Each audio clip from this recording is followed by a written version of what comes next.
Welcome to the Multi-Mixed Media Art Salon, and tonight we're going to talk about digital stuff. Melinda Moore is a well-known digital photographer, expert in Photoshop, and has done a lot of research to give us this presentation about the digital evolution.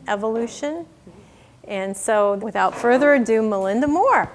Hey, thank you. I don't know if you want to know about me a little bit, I guess. I'm a Floridian, basically. I came here when I was a year old, and I grew up in Delray, and I went to Florida State and got my degree in nursing, and at that point, I was about 18, I started becoming interested in photography, and always seemed to be hanging out with photographers, and I would like to do more in university level in photography, but nursing I had started like when I was 16. It was kind of like a calling, so I ended up being a coronary care nurse. And when I was in Connecticut, after I worked at Yale, and I was in Connecticut for a number of years and took workshops and learned film and development, and again, hung out with a lot of photographers. And then when I worked in coronary intensive care till I was about my 30s, and then went to a whole different life where I lived on a boat and traveled, and then I lived abroad in Spain for 17 years. So I think a lot of my art, I really don't have any training in art. Hi, thanks for coming. And I don't have an art background, but I had a lot of exposure to art when, I think, traveling, because I spent half my life in museums, the Prado and Tate and just all the different museums in Europe, and actually seeing the artwork in Europe was very influential. I came back in 2003 and reconnected with my high school sweetheart, Bill, and we married. And at the same time, my daughter had come back to do her university, and she became a graphic artist, and went to New York City and got a job as actually worked up to becoming a art director in an ad agency. So how I kind of got back into photography was because of my daughter. When she came out of New York after a few years, she was freelancing and working on the web, making her own living, doing ads, and she didn't have time to always look at the images for her ads, and so I got caught up in looking at images online. And then I got shooting some images for her ad campaigns, and anyway, that was kind of how I got into the internet. And I started looking at a lot of commercial places like iStock and Getty, and then I discovered Flickr, and Flickr was where you could put your personal pictures. And that was about 2006, I think. So I also spent a lot of time working on Photoshop because I have chronic Lyme disease, which I got in '98. And during the time, about 2005 or 6, I had to go on this medication, and I couldn't go out in the sun. So when I was stuck in the house, oh, you have Lyme? Yeah, and I'm on the medication now, and now I'm in the sun. Oh, yeah. Okay. Well, you know what it's like. You have to stay in the sun, out of the sun, and if you do go out in the sun, you get bubbles all over and burn yourself badly. So when I could go out, I was like dashing out and into nature because I love being in nature. And meanwhile, I was learning a lot in the internet, and when I did come out and start competing in 2008, I was really shocked because I was winning competitions with my work in nature preserves, and mainly, like Loxahatchee and things like that. And then somehow I got more recognized, and I've had 3 solo shows in the last few years, so that was like kind of amazing. So I owe a lot to my support because I didn't do a lot of education outside the internet. From inside, what I've learned through these wonderful people I met in the cyberspace, Anyway, so we will begin about a little bit about the digital process, evolution or revolution. And like we were talking earlier, how many of you use digital in your process? How do you use cameras or? Well, anything, but I use Photoshop camera. Yeah, you're Illustrator, great. Okay, and scanners. People use any scanners? You use scanners, yeah. A little bit. Okay, and I know you were talking about the process that we're all getting, the painting, the people that produce sculpture, paint, anything now have to become digitally literate, because even Gisela was calling me. She goes, Melinda, I can't even submit to the cultural council because they won't take anything but, uploads, and she couldn't handle her files. So it's forcing, in a way, the whole world is kind of forcing us to become digitalized, even if we don't want to be. And in a way, making us now, even like galleries, and they want to see your website. You have to hire somebody like Jerry to help you make it, or learn to make a little one. And also Facebook. I mean, now we're all Facebooking each other and passing messages around about events, and it's really impacting our whole life. And of course, Google. I mean, the whole time I'm doing this, I'm Googling everything, And anyway, what really constitutes digital art? It's the same as any other art, but it uses different tools. And the tools are pretty vast. And it's still about the vision of the artist. And it can be called computer art or multimedia art, new media art. But basically, it has to be digitally, use a digital technology in its production to be declared digital art. I guess we can turn those lights off now, Jerry, so we can see the images better. And maybe shut that door.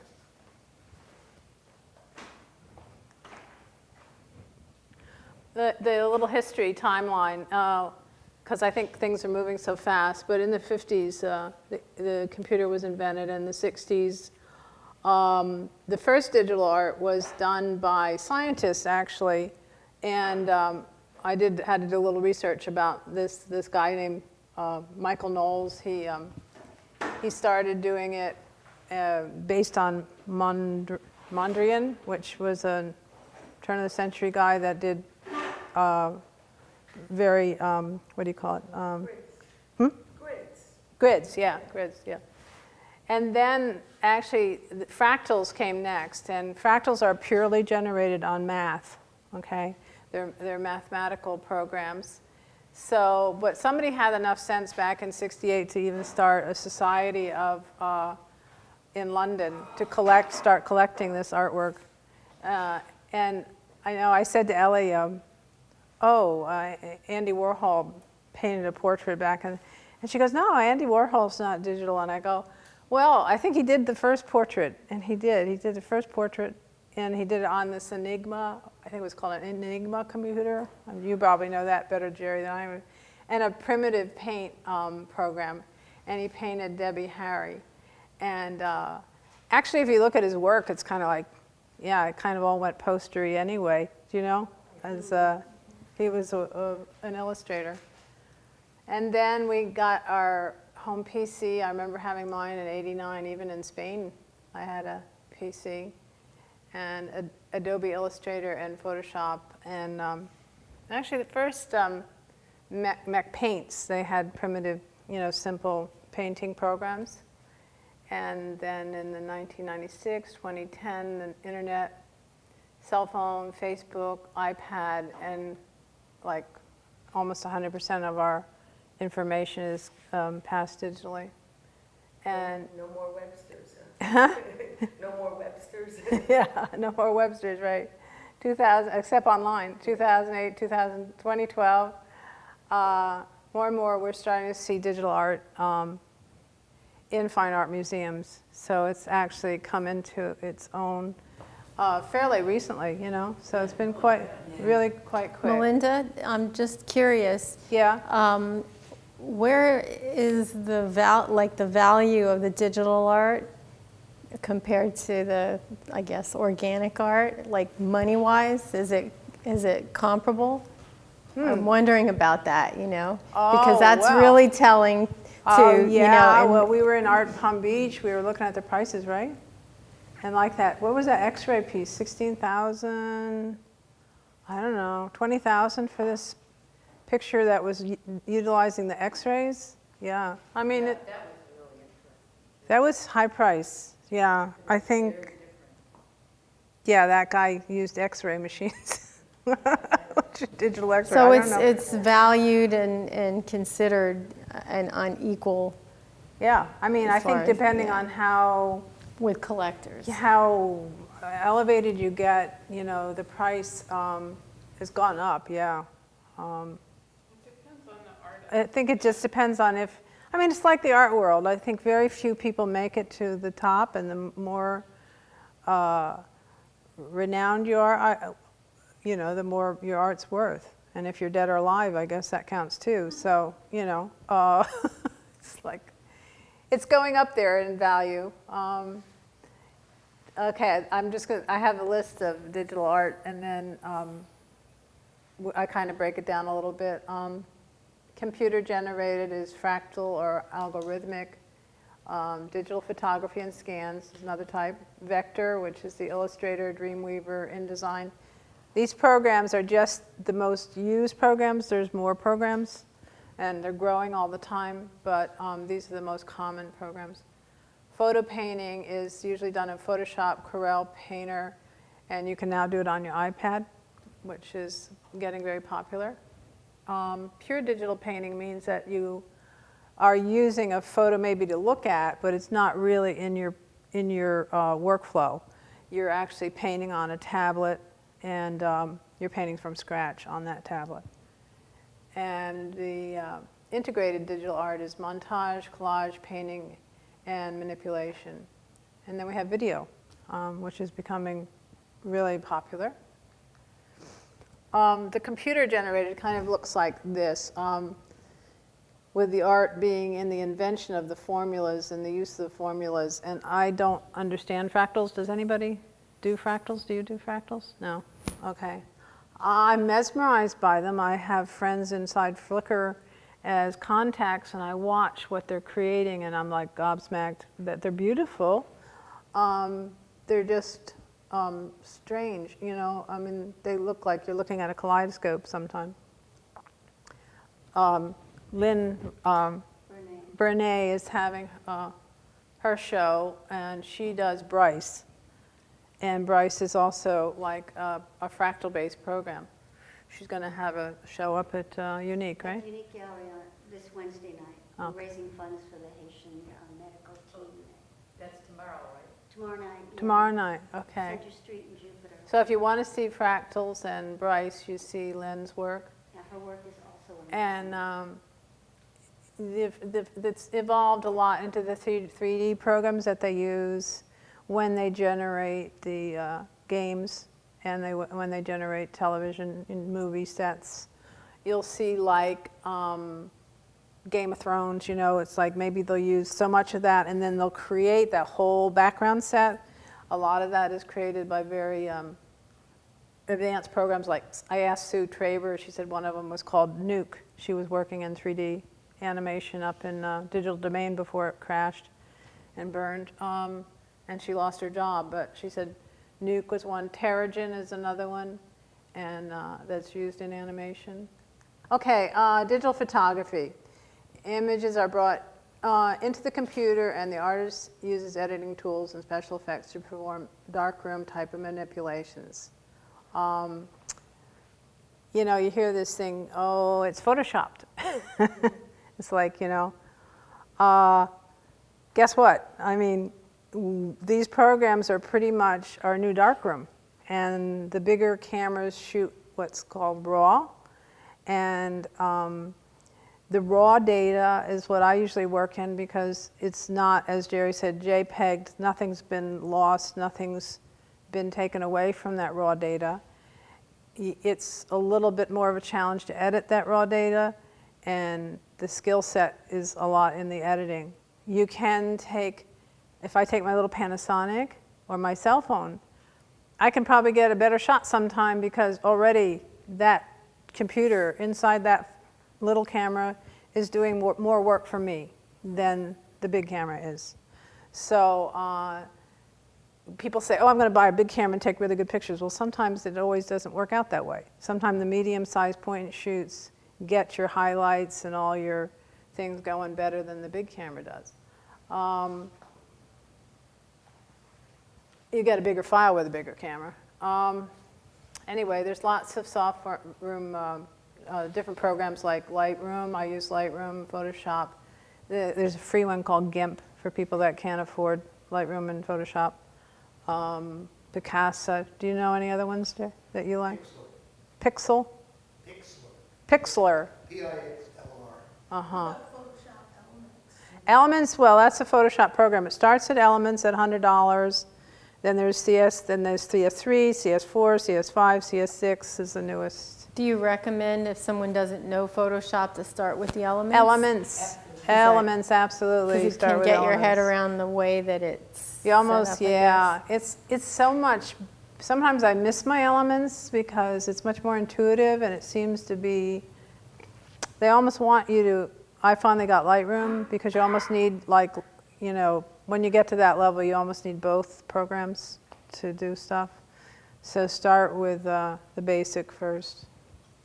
The basic editing consists of color saturation, contrast, hue, orientation, sharpness, softness, compression, noise reduction.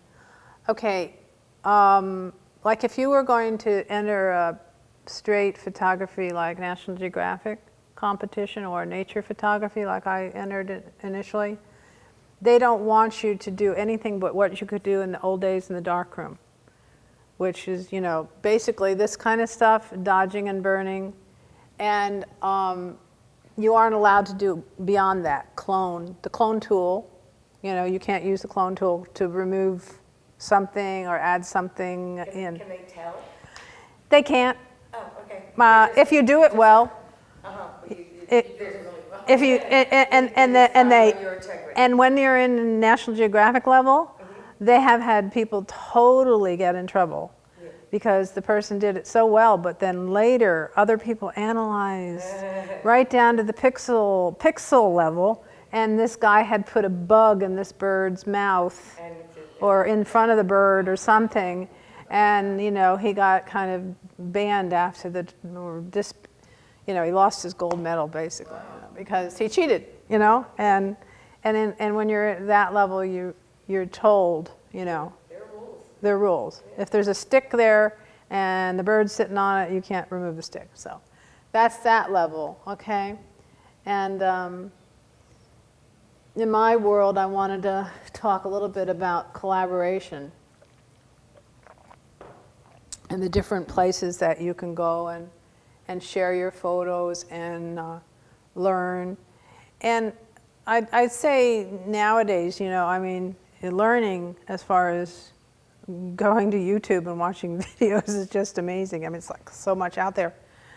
It doesn't replace going to class, you know. I mean, going to class is always more interactive and always stays in your brain more. But when you want to get a fact straight or something, I mean, an amazing amount you can find on the web now. I'm going to talk about my experience and how I came to kind of learn more and be encouraged by mentors inside of Flickr, because I went into Flickr when it was quite young, I think 2006 or 2007. And I started seeing amazing photography, and then these lovely, generous people would leave all their metadata on, so I'd find out, you know, what their camera settings were.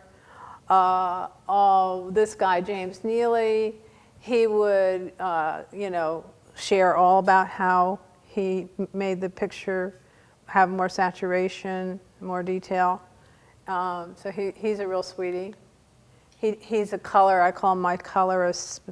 There's some photographers that are just they specialize in getting the most out of the color, and he's one of those. He just loves to pump the color and really go over the, you know, but there's a place you can go where you break it, and that fine line is what you need to know. This is a personal friend of mine, Kim Singh, and he's been, he left as an illustrator in his life a few years ago, like 4 years ago, and I had a regular job as an illustrator, and he decided he wanted to be free of the box, so he went off in the web and he started his little business, and it's pretty much a demanding, I think it's more demanding than he realized, but every day he gives, he teaches HDR, and a lot is given on the internet, but there is then this sideline where you sell. He sells like the programs. He's an affiliate for different filters and Photoshop, and you know he makes money on the side. But he teaches, and now he's making books, and he's selling ebooks, and he's actually making a living selling HDR. And he goes out and, you know, he called me last night and said, let's go out and shoot, because he shoots every day to post for his blog. This guy, Cyrus, was probably my main mentor when I first went into, coincidentally, when I first went into Flickr, I know Ellie knows Greg Alikas, but I met him accidentally in cyberspace. And the weird thing is, he ended up living up the street from my daughter, and we ended up in photo salon for 5 years. But first I admired his orchid photography and flower photography for years before I knew that he was right here, you know, living in my backyard here. And anyway, you kind of get to know, and he invited me to more advanced groups, like invitational groups, and then it's like you compete, you get to another level, and you get associating with better photographers and better photographers. This Cyrus was one of these guys that was a really super macro photographer and a nitpicky,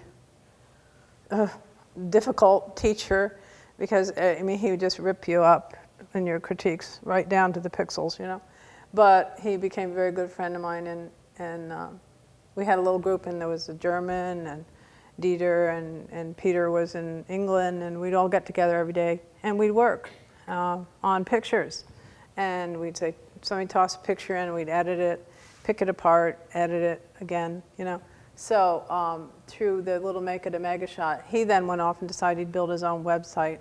So Melinda? Yeah. You had mentioned HDR. Mm-hmm.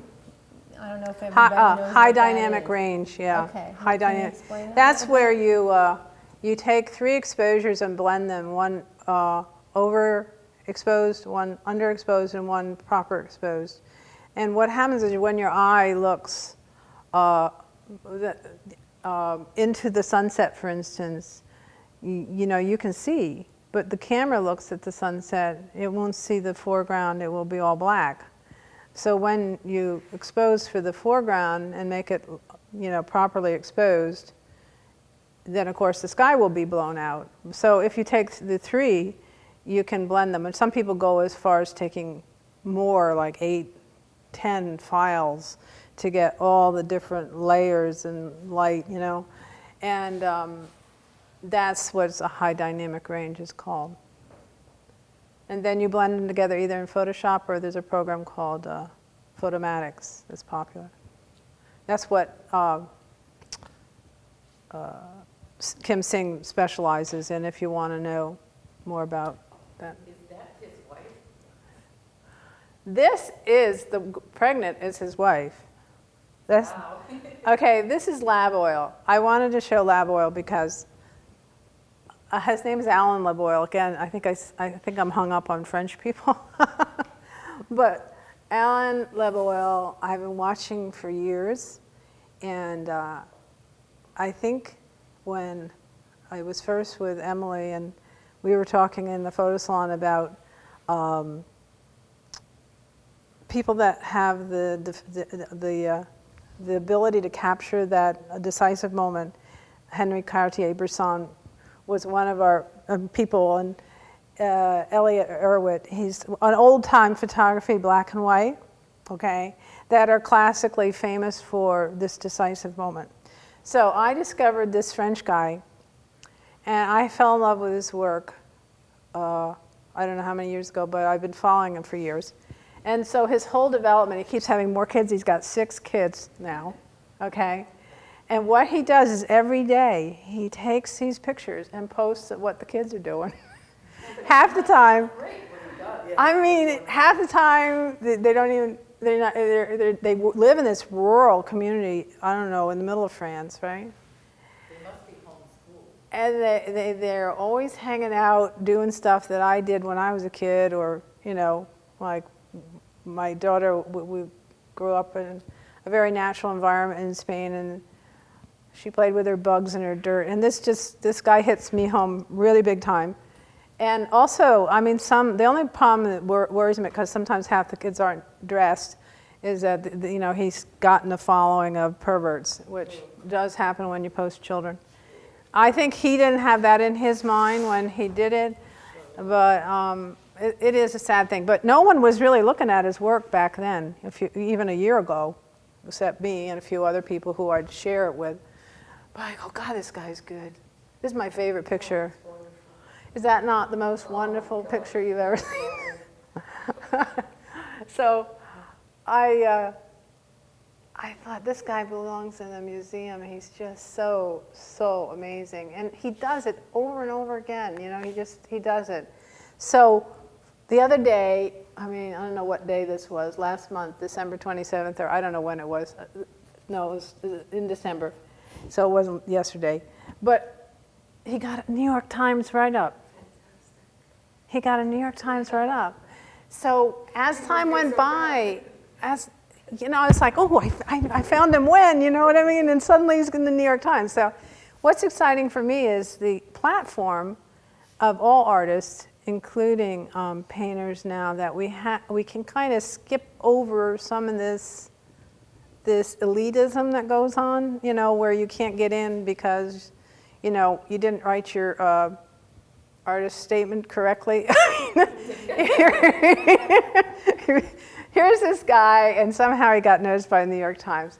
Well, I had bought his book, and I have a signed edition of his book because I think he's going to be hopefully very famous one day. But that's about one of my friends. And I wrote him, and he wrote back, and it's been great, you know, to talk to him and I asked his permission to show his pictures.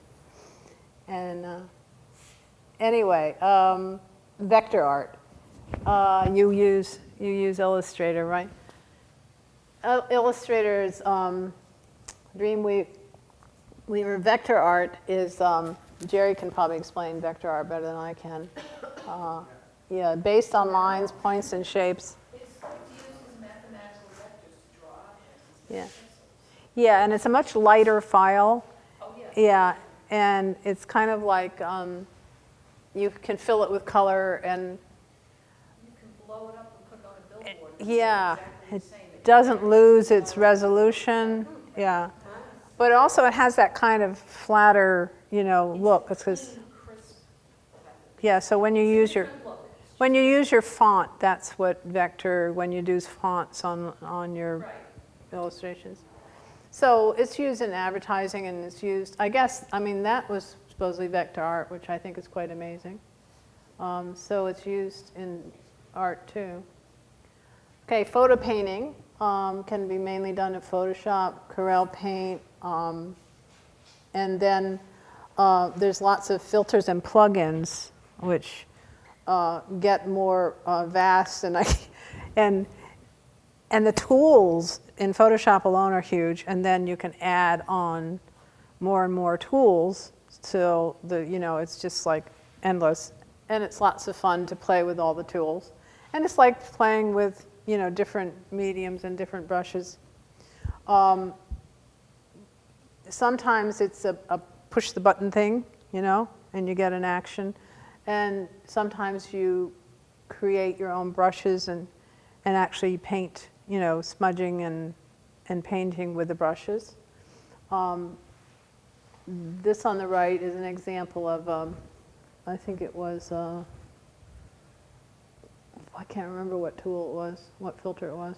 But anyway, in the end, you can make very pretty illustrative things. Excuse me, so that picture on the left, those white flowers, was not taken from a camera, it was drawn on? No, this is a photo base. This is when you're using the photo inside the program as your beginning point of reference, but you actually have the photo in the program.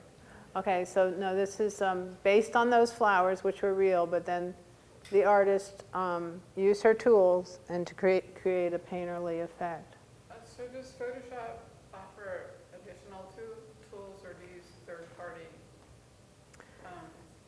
to purchase your tools? Inside of Photoshop, there's lots of brushes, and you can make your own brushes. No, but I thought you said like Yeah, and then there's things where you can add on, like I'll explain in a minute. You can add on and buy, Topaz or lots of different products that are outside but will work inside Photoshop. They're made by other companies. NiK's filters is big. So you can buy these things and add them into your program. This is Philip Lawdy. He's another contact of mine, and normally, I took this particular one because normally, it would surprise me today because normally he does forests and nature, and he specializes in trees with atmosphere. He has, I think, a big Hasselblad maybe camera. His pictures are like, yeah, amazing. And then I was looking through my contacts for an example of somebody who was using brushes, and he had brushes, which surprised me. I go, oh, Philip's getting creative here, you know, and playing with smudge brushes, and looks like Topaz filters on that one. And then his classic trees, which are stunning.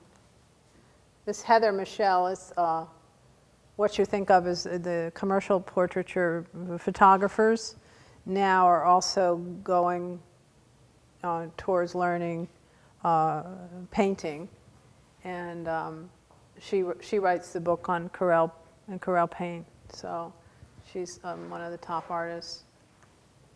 This was my attempt at. I entered a competition online to win the package of filters by Topaz, and it's like a $100 bundle of tools. And so I took this picture I'd taken with my little camera in England, and picked this guy's face and made a portrait with the painting and brush tools. And so I converted to black and white.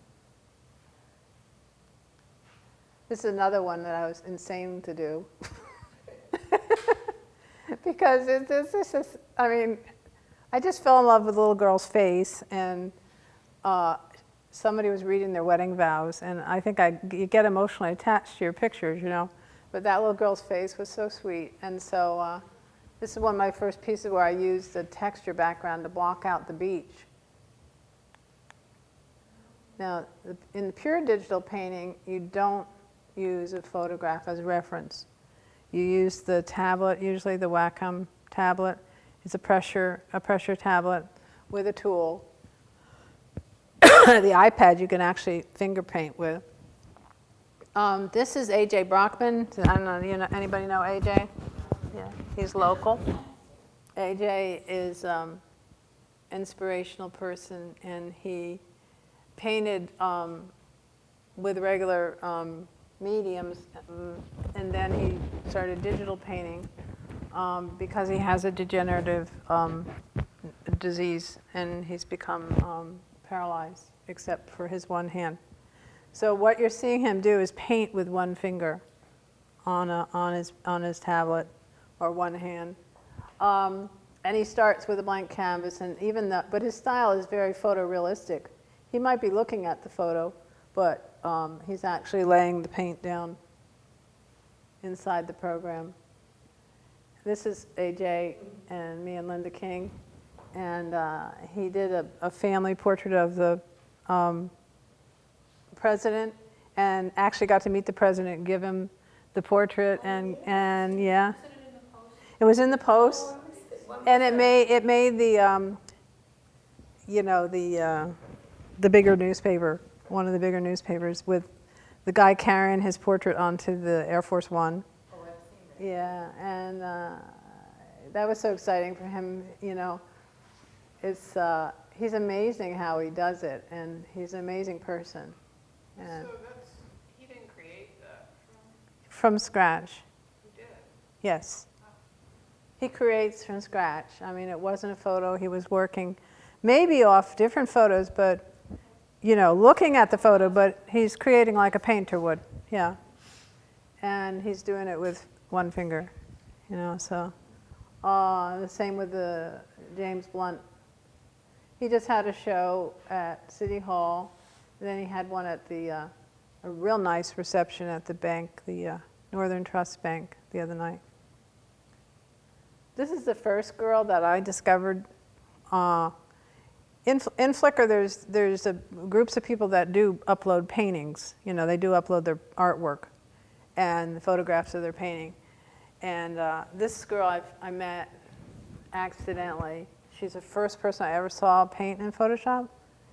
And I was like mesmerized how she could do this. And she does a lot of self-portraits. And she actually begins, and you can see up at the top how she begins laying down her paints and building up. And I wrote her a long time ago. I said, you know, are you in galleries? Because, you know, you're really amazing. She does all sorts of styles. And she said she just doesn't afford paint. She can't afford to buy a lot of paint canvases. And she has pictures of her life in Chicago. And I just think, oh boy, I hope they discover her. You know what I mean? Yeah. She's so talented. And give her a chance to paint big. Pure scanning. I thought Joanne might be here tonight, but probably at the, she's probably in vocal with everybody else at the art show. I think I might take her scanner. She just lays things on the scanner. It's great. She's a good teacher, too. Yeah, did you take the class? I took it with Ellie. Tell me about what you learned there. You just bring things and she brings things and just put it on the scanner with the lid open. Mm-hmm. And it's amazing, the clarity, but you set the resolution very high Uh-huh. when you're doing it. Then you can use it in Photoshop, whatever. Mm-hmm. So it's mainly about composition when you're laying things on the scanner and composition, and then what you do with them afterwards. I included Maggie Taylor because she's a big scanner. She was a straight photographer and has a degree, a very high degree, I think, in art and photography. But then she kind of turned into this whimsical and very inspirational, kind of surreal art because, and I didn't know this, I had one of the accidental things is that I liked Maggie Taylor and I saw a lot of my friends being inspired by her, so I was including her in the show. And Ellie calls me from Central Florida on the way back from Tampa, and she goes, "Oh, I'm in this Polk County Museum, and I'm looking at Maggie Taylor. Are you including her in the show, in your talk?" And I said, "Yeah, that's really weird because this other artist, Rushman, I had just asked him who was his inspiration. And he said, oh, I like Maggie Taylor. And then I had talked to Martine Roche, and she goes, oh, don't forget to use Maggie Taylor. And I'm going, wow, I'm just getting Maggie Taylor here. If you... She's married to Jerry Olson. Well, that's the next thing. I did not know she was married to Jerry Olson, right? So Jerry Olson is the pioneer of multi-layering in film. So he has done it a long time, and he does it in real film, which there's a video I want to watch on Jane.com, Linda.com rather, where Maggie and he talk about their process and actually show you, I think, some. It's like a long video. So I listened to a little bit of the video of the two of them, and he's amazing and very surreal work. And she does surreal in a very whimsical surreal look, right? Now, another thing happened. Okay, I'll get onto it in a minute later. But anyway, the montage and the art of texture and layers. So Jerry started this layering business. Inside of Photoshop, this is basically, you lay your picture down and then you add your, on the right you can see the kind of silvery, those are textures that I've laid on top. And then if I don't want the texture to be on the bird, I just erase it off, okay? But the texture adds an opacity, a softness. It can add a lot of different effects to your picture. Textures to me are like a box of paints. They change the tone, they change the texture. You can change the texture, but you can blur them and just change the tonal quality or the softness. I want to talk a little bit about Paul Grant and Jill Ferry. This combination team is another influential inside of Flickr. They started a group called, Telsey actually started that group called Texture for Layers. And there's a big collaboration where people just shoot textures or make textures and they give them away, you know? So, oh, I like this floor today, and I'm going to shoot this, you know, and then I'm going to post it for you to use it. And it's a generous collaboration. Paul Grant lives in, he's English, but he lives in the south of France. And this series of textures, he found some old glass plates of some sort in a flea market. And he wrote me and told me that's what started him doing. And now he is selling them, okay, $40. for 40 bucks a package, because people are using them on their websites, they're using them in their artwork, they're using them commercially. And guess what? Paul, who I've known for years, suddenly connected with Russell Brown, and he has now got, Russell Brown was designing this piece of Photoshop, and it's all about putting your textures right there so you can grab them really easy when you're working.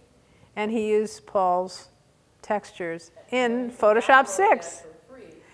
And you can down. I can't get Photoshop to take it. It doesn't show it. The watercolor one it does, but not. Oh. I don't know what's wrong. Uh-oh. Okay. It won't download. I'll have to tell Paul. It downloads, but well, it goes into other people's. Probably my computer or me. Huh? Because I got it down into mine. But I thought, how cool is that? I mean, I've known this guy for years, and now he's like. You know, I mean, it's just like, no, it's a small world in the beginning when these people started. And the cool thing is you can start in the beginning, their photo stream where, you know, I have 2,000 pictures. You can go back and look at the ugliest picture you ever saw that I took of a duck when, you know, I was just beginning. And I like to go back and look at people's lives, like how they evolved, their process. It's very interesting. And this, I love this image that Paul does, very light and airy and French feeling, you know, the south of France. And it's just, again, composition light is beautiful. Now, I have a funny, interesting coincidence. I love Hopper. I had like Hopper paintings on my computer screen, and I save them and steal them and look at them. And so I had this Hopper thing going, and I didn't know there was a connection between Paul's work and why I love it, maybe, and Hopper, because he had a show in New York, which I didn't even know he had. I was hunting for this image, and found that he had a show in New York in the Hopper Museum, a part of a show. He was part of the show that was curated in New York. So we'll go to the next step where you integrate the digital art, montage, collage, painting, and manipulation. And then you get, like, you know, advanced, really advanced level. And then you'll see that this Martine Roche, right, is Paul Grand's wife, or not wife, they're partners. Okay. So she's been influencing me because she's been doing these really whimsical animals, and she has a whole set of them that she has done in postcards. And so I thought they were cute, and I thought I'd include her in the talk, you know, and I love the one on the upper left. Oh, she's very exposed. yeah. Very Gatsby. And that's her dog on the left, and people just fall in love with the guy with the alligator. And she finds that the bodies are, you know, in certain positions. But the weird thing about Martine is, so I decided to include Martine in, and Maggie and Jerry Ellsman and all that. And then, lo and behold, I find out after the fact that Jerry and Martine and Maggie have been in this show together in LA. A big show in LA, and Annenberg Space it was called, LA. So I go, well, how did Martine get to LA, you know? So I'm writing to Paul and her, and I go, how did Martine get in this show in LA? And then yesterday morning, we're writing, and she goes, oh, we don't have to write this. Go to my site and listen to my podcast. I go, oh, this is cool. So here, yesterday morning, I'm listening to, this is like an interview. She got into the Photoshop Master Book, okay, and she's telling her whole story on this podcast. So it was so exciting, it was so cool. And she's adorable. And she had breast cancer, and she was sick about the same time I was, and she was with Paul, and he taught her a lot, and then she was studying Photoshop during her chemotherapy and playing with these animals, and lo and behold, she's gone way ahead, and now Paul says Martine's more famous, you know, he's got more recognition than, and this is one of my pieces I did last week from, you know, I do zoo animals, and Martine is an inspiration because it's whimsical, and she doesn't, you know what I mean? It's like sometimes like, people say, oh, where'd you shoot that? Well, I shot it at the zoo. Somewhat, you know? I love their interaction. And so Martine and Maggie and them were all together. I just couldn't get over it. This is my work again. And I'm thinking, this is an HDR. You can see the interior of the boat. And then that texture probably was a real hard gradient to lay on to get that to flow right. Took me a long time. Okay, so then I had this big curious thing of Edward Hopper, and why am I, and why is Paul, and why are these people kind of hooked into Edward Hopper? So I didn't know much about him, so I started researching, and I find that he really has influenced a lot of film and directors. And it's because his power of the light and the shadow is so strong in his work. And also, his subconscious, his people are kind of detached. You can kind of read what you want about their expression.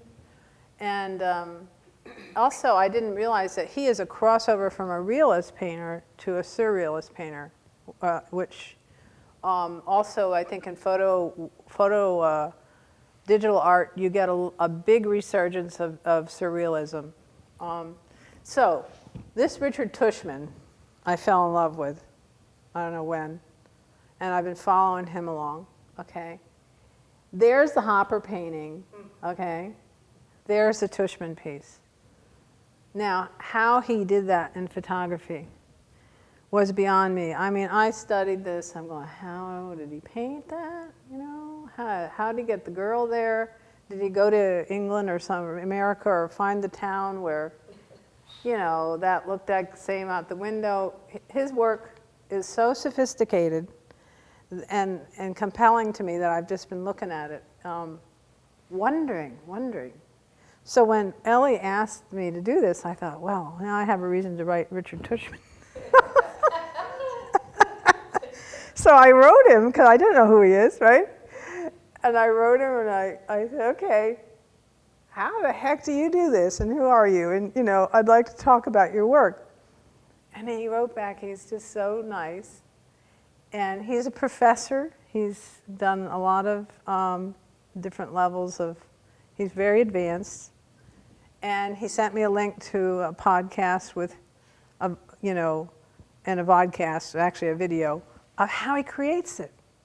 And I wish we could show them in here because it would be interesting. But you can take his name if you're interested. He actually builds dioramas, okay, like dollhouses. And then he photographs and he builds, if he has to, he builds, all the different little sets. And then he gets the models and he uses the same model over and over again. And he gets her in different positions, and I think he shoots her against a blue screen, and then he composites her into the diorama, things that he shot in the diorama. So the amount of time and energy is just like I'm gobsmacked. And I particularly love this piece, and in April he won a big award. I Googled it yesterday. He won something in the Santa Fe Center something award. It's a big top award in photography. So, but again, you see that lighting is, I think, why so many photographers are drawn to his work. There's a little size of the dioramas. Okay, surreal is the art of perceiving dreams into reality. Okay. The Man Ray, I don't know, have y'all heard about Man Ray? Yeah, and Emanuel Radinsky, early prototype of conceptual art, because he did, I guess, a lot, sculpting, all sorts of different things in film, and this probably is one of the most famous composites. Inside our little Flickr group, Paul started the Man Ray group, and I loved that group. I loved looking at all the different artwork that was inspired by Man Ray, and a lot of surreal stuff. This is a couple pieces I made. I love that seal. He looked like Salvador Dali. So, and the melting clocks and everything. But when I was in Spain, I was lucky. I mean, I was there when he was still alive, but when he died in '89, I think it was, they put a lot of his work in the main walking place where we walked a lot, my girlfriend and I, and his whole big pieces would be there, and we'd sit and have coffee and look at them. And then in Mijas, the little village, they put a little museum. And actually, he, before he died, or they kind of organized this thing where the villages would have these little museums and get so many of the original pieces to sell. And you could only buy one piece. They weren't going to allow collectors to come in and sweep up his whole, and the town would get the traffic to go to the museum, and and I could have picked up at least one original piece, and I still kick myself I didn't. There was this mermaid, like she was about 10 feet. She was $40,000, right? Which was a huge amount, but can you imagine now? She was covered with gems. She was just amazing. And then he had all the horses and the gala. They were the real gold originals. And so I used to go in there and go, yeah, I should buy one of these, and I didn't. But I went to the museum last year over on the... In St. Pete, right? In St. Pete. Yeah, that's great. Oh, did they have? No, I didn't get to go to that one. But I went to his museum, and I was most impressed that he did so much film work. Crazy film work. Did you go to the museum on the West Coast? Yeah. Oh, really interesting stuff. anyway, this is one of my pieces that I did for when the oil spill happened. Yeah, and it's kind of surreal in a sense that happened, and I did collaborate with a guy in the back with the oil rig, and then he was on the Valdez, and he told me all about it, and I have the next painting. I didn't bring that tonight, but the next picture has the burning of the Valdez behind it. This is again one of Paul's surreal, fantastic, with a little laundry outside. This is one of my favorite young Spanish digital artists, and he is another guy I'm waiting for him to get found because we all just think he's wonderful, and I think he's fairly young because he says that's his brother. And I wrote him, and Paul and I were kind of worried because he hasn't been posting for a while, and you know, we don't want him to give up because he's just got this body of work that's just amazing, and his processing is so rare and different that, and his use of light is wonderful. But there's something special about his work. It's just, you know, you can see it. You know, it's like he just can capture. Again,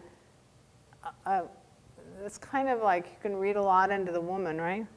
Yeah. And I wrote him and I said, okay, can I show your work? And he said, yeah. And I got a little information, you know, like what do you do? And he said he works with taxes, and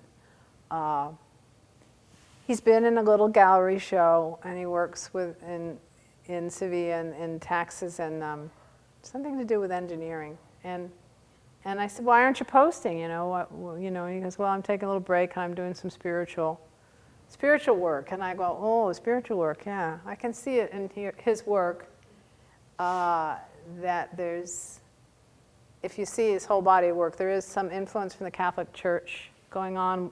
He does use the people that look like they're in the Inquisition. And it's just, isn't that amazing how he's constructed that? He is so gifted. He drives me crazy. So I hope he continues and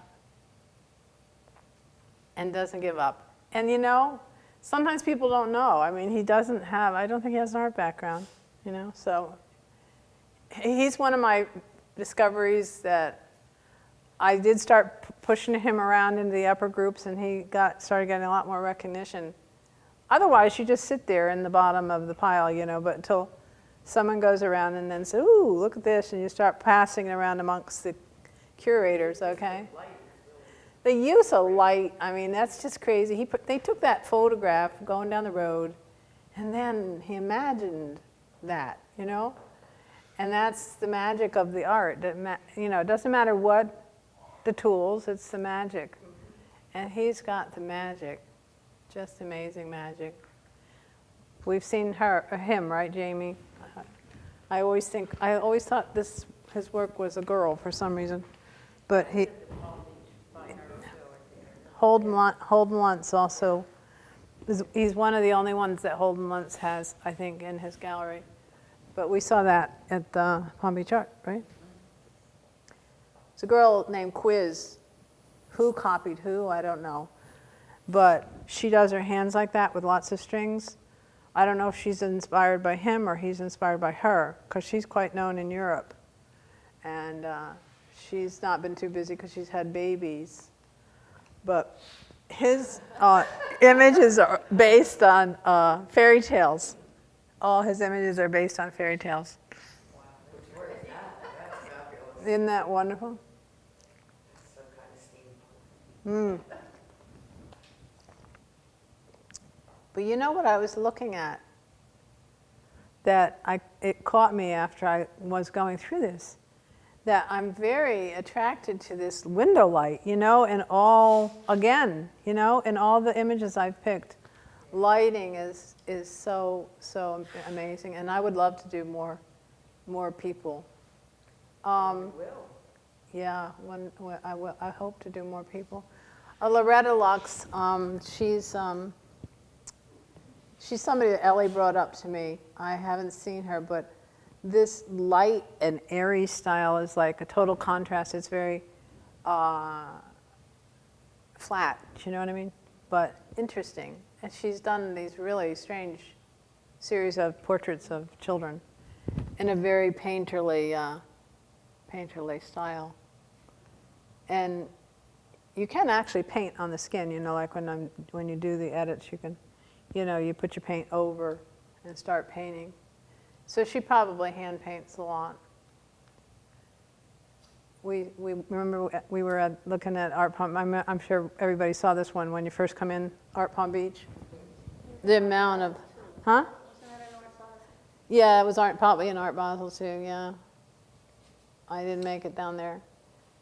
How many TV sets he photographed and plunked in there? That's a lot of work. Takes you a lot of time. Getty and the book club. Okay.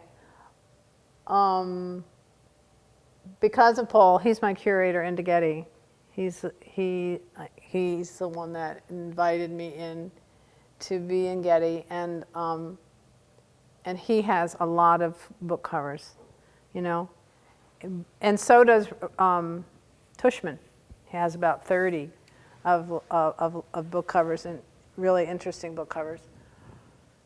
So I would love to make more book covers. I did my first book cover.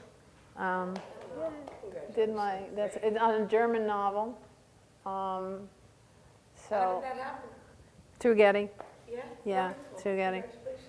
So there is another website which I found, another website that you have to have a body of work of about 20 or 30 pieces to even try. And I know Tushman's in that one.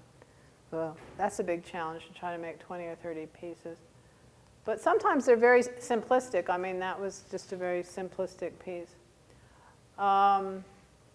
This is for my trip, that Encounters in Borrego. My husband and I were in California, and we went into the desert recently, and I saw these. Usually I said, you're going to laugh, Emily, because, you know, I don't like to use other people's artwork in my artwork.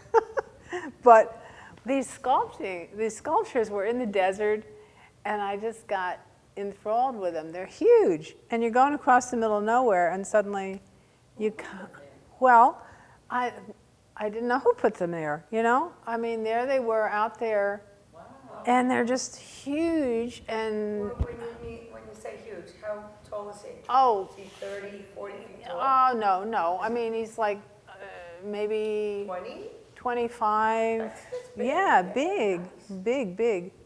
And they're just in the most desolate parts of the desert, and you can go down these dirt roads. And then after we went into town, I saw one or two of them, and I started researching. So every evening we were going out on this hunt, you know. And then I read when I got home, they were created by, commissioned by this Mr. Avery, Dennis Avery, I think his name was, and they're made by Ricardo Breceda. And there's lots of them. There was like, he's made like 100, and he was a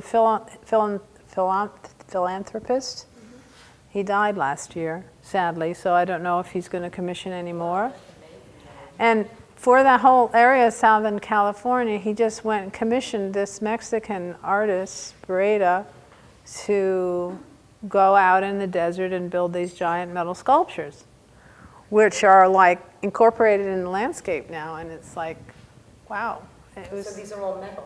They're all metal. Yeah, they're rusty metal. And I went at sunset and tried to, you know, capture the light. And I don't know, they're prehistoric animals that could have lived in the desert millions of years ago, like the saber-toothed tiger. This is based on Indian chief. Let me ask you a question. Yeah. How can you use these pictures? I don't know. I wrote to him. I just wrote to him a couple days ago. Release me? So I wrote to him and asked. I wrote to Bragg. I haven't heard back. And Mr. Avery's passed, so I wrote to the artist. So, yeah, I said, you know, if I ever sell them, I guess I can show them, you know, but I don't know if I could sell them, and Getty wouldn't take them without a release, you know. And to sell them as fine art prints, I don't know. I wrote to the artist. I don't know either, 'cause it's somebody else's art. Yeah, somebody else's art. And I said I wasn't going to use somebody else's art, but they are. How could you resist that? I couldn't resist this, you know, I couldn't resist the series because I did another one of a dinosaur today, and it's just like, okay, I like these. You know, it's like, they're just cool. And I'm going to end with this because when I wrote to Jaime El Silencio, well, he never talks back much on his photos, so he is El Silencio. I'm so surprised he wrote me and told me about his life a little bit, you know. So I asked him what inspires you, and he said, what inspires me? Trying to find the magic of life, the reality behind the appearance, and maybe the trace of God. And I thought, oh, it was such a beautiful quote, you know, and from my favorite artist, so we'll end on that. Terrific. Thanks, Melinda. Thank you.